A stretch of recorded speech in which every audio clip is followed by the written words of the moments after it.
ચોમાસાની ઋતુમાં શહેરમાં પાણીજન્ય અને મચ્છરજન્ય રોગોના દર્દીઓમાં નોંધપાત્ર વધારો થયો છે। વીતેલા એક સપ્તાહમાં એસએસજી હોસ્પિટલમાં 19 ડેન્ગ્યુના અને દરરોજના 5 થી વધુ ઝાડા ઉલટીના કેસ નોંધાઈ રહ્યા છે। સ્માર્ટ સિટી વડોદરામાં લોકો બેવડી ઋતુનો અનુભવ કરી રહ્યા છે, જેમાં ખાસ કરીને ચોમાસાની ઋતુમાં શહેરમાં પાણીજન્ય અને મચ્છરજન્ય રોગોના કેસો નોંધાઈ રહ્યા છે। ત્યારે મધ્ય ગુજરાતની સૌથી મોટી કહેવાતી વડોદરા એસએસજી હોસ્પિટલમાં દરરોજના ઓપીડીમાં 1800 થી 2000 દર્દીઓ સારવાર લેવા માટે આવી રહ્યા છે।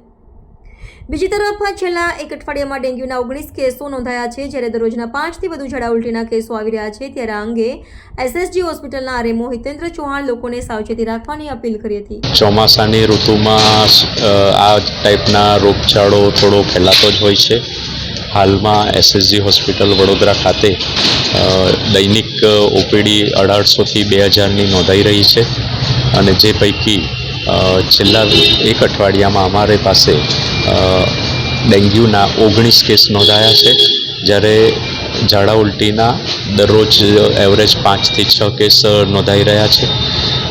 હાલમાં રોગચાળાની પરિસ્થિતિ એટલી ગંભીર નથી, પણ દરેકે સાવચેતી લેવાની જરૂર છે।